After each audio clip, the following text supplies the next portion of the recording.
And we have another one of our favorite Larrys on the show right now, Larry Kudlow, senior contributor at CNBC and host of the Larry Kudlow Show, heard here Saturdays at 7 p.m. Good morning to you, Larry. Good morning. How old is Larry O'Connor? He won't tell me.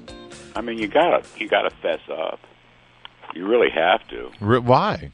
Because it's an example to the rest of the nation. Would you ask some of our our good friends who are women who host radio shows the same question when you appear on their program? Do all the time. Really bad. Well, let me just tell you. I mean, I'm so old. I'm so old. You know, I go back to the turn of the last century. I say this often. I'm in my mid-40s, and I plan on being in my mid-40s for a good 15 years. Listen, let me just tell you, he's in denial, and I'm just going to tell you that right now because this morning he's wearing a hipster hat. I am very hipster today. Yeah, you know, he's pushing the boundaries of what's appropriate for a man of his age. I'm just telling you, for the record, that's what it is. You ain't seen nothing. All right, so Larry, I want to turn to this thing. I mean, you know about the world of finance. You have a great appreciation for the economic engine that made this country what it is today. You believe in free enterprise. You believe in capitalism, and I know you must agree with me that it would be a crime against all those things to take Alexander Hamilton off the $10 bill. Yeah, I do. I happen to agree with you. I think it's a terrible idea. Hamilton was the founder of the U.S. Treasury. He was the founder of the restructuring of American debt, which really put America on the map and allowed us to launch into a tremendous prosperity in the 19th century. He himself was a great man, and unfortunately marred by that duel with that terrible guy, Aaron Burr. Yeah, no, I was reading, Heather just mentioned the Bernanke blog. I hadn't seen it. I'm just skimming it now. Bernanke's 100% right. Leave Alexander Hamilton alone. By the way, what he did is consolidated all the war debts by putting it into the pool of federal guaranteed debt, federal-backed debt. So all the state debts were pooled into the federal debt. And then he took the next step of backing all the debts by gold, which was the currency of the day. And it really attracted, millions and millions of dollars in those days. That was a lot of money, to America and helped us rebuild. So it not only guaranteed our debt, it guaranteed our credit standing around the world, but it also put us on the gold standard, which I might ask basically lasted until 1971. Yeah. Okay, so that's pretty good.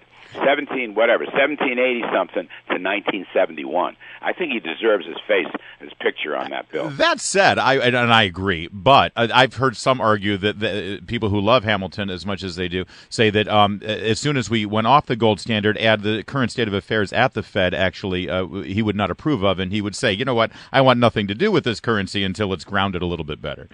For all the more reason to keep in mind us on. Yes.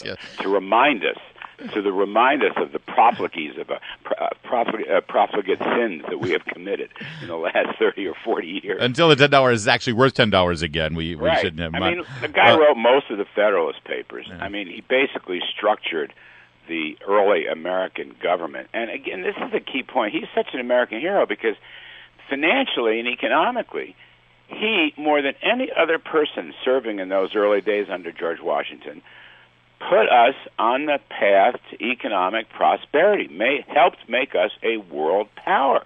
And the British knew that. And it had an impact on our relations with Great Britain, too. And there's also, another point to make here, and that is the value of a steady, strong, reliable currency, okay? Very important. So when it came time for America to industrialize in the 19th century, and we had an explosion of economic growth, best in the world, our currency was sound and had confidence. And in fact, our currency was better than a lot of the European currencies, like France and Spain. So why would we penalize Hamilton for that? We should reward him forever. Look, you know what? I'm going to be difficult on this. I got a contrast for you, okay? Number one, put the South Carolina Confederate flag off the State House and into a museum, which is where it belongs. Okay. Number two, leave Alex Hamilton on the $10 bill so all can see every day. The one deserves a museum. The second one deserves daily reminder of what's good in economics in America. How's that, a contrast? Well said, Larry Kudlow. I love that. Hey, let me shift gears for a minute to the presidential politics. We had you on last week. It was the day that Donald Trump was announcing his candidacy, and you say, yeah, I really don't know where he stands on some things. You knew him as a businessman, but not as a candidate. Week later, where are we with Donald Trump? Well, we're still looking. Yeah. We're still looking. Again, I'll say the same thing. I know him. I respect him. I have a good personal relationship with him. I think he's a man of great accomplishment in the business world. I don't happen to agree with some of his protectionist statements, and especially the ones on Mexico. But I just want to hear Donald's positive programs for change. That's all. I know he wants to create jobs because he was a good job creator in private business. I know he's a strong, pro-American.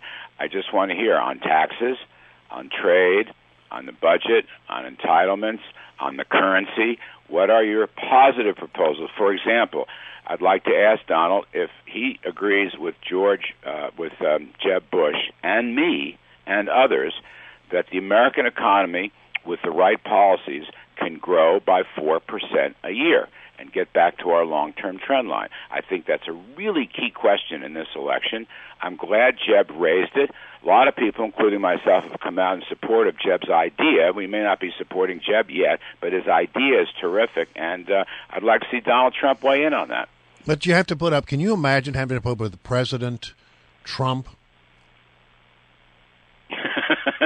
Yes, please continue. No, I mean, can you imagine having to put up with that? I mean, Wait, and looking at that compared to President Hillary, to look every day at that thing on his head. Oh, come on.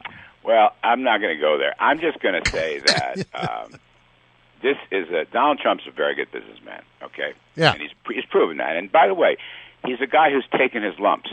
He was in and out of bankruptcy a bunch of times. I don't know, 10, 20 years ago. Right. But he emerged from it, and that shows that a lot of durability. And like I say, I've known him here in New York, and I respect him. Almost everybody does that knows him. So, fine, it's a free country. Let him run. I just want to see his positive programs because I think right now, you look at the polls, the latest Wall Street Journal poll. Right. He's viewed very negatively.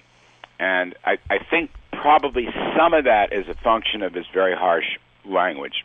And I think he needs to calm that down and just say, look, here's my program. Here are the kinds of people I'm taking advice from. And here's where I think we can lead America. Hey, Larry Kudlow, real fast, one candidate has come out with a proposal, Rand Paul, 14.5% flat tax. You still get to deduct for charity. You still get to deduct your home mortgage. What do you think? I could tweak it a little bit, but basically on the whole, I like it. Yeah. I like it. Maybe a little too close to a value-added tax on the business side, but again, that could be tweaked. The spirit of the thing is right. Most of the analytics are right. And it's definitely pro-growth. I mean, he's saying lower marginal tax rates, and this economy will grow because we'll have new incentives. Our business corporate tax code is one of the biggest things holding us back. Yep. And so I think Rand gets good points on the scoreboard for this. And like I say, I can tweak it. But between Jeb Bush's 4% and Rand Paul's flat tax, I'm very interested to see what the other candidates have to say. If we're getting in the area of specifics, this is good. This is very good. Thank you, sir. Always good to talk with you. Happy birthday. Happy birthday. Thanks, Larry. Thanks, Larry Kudlow.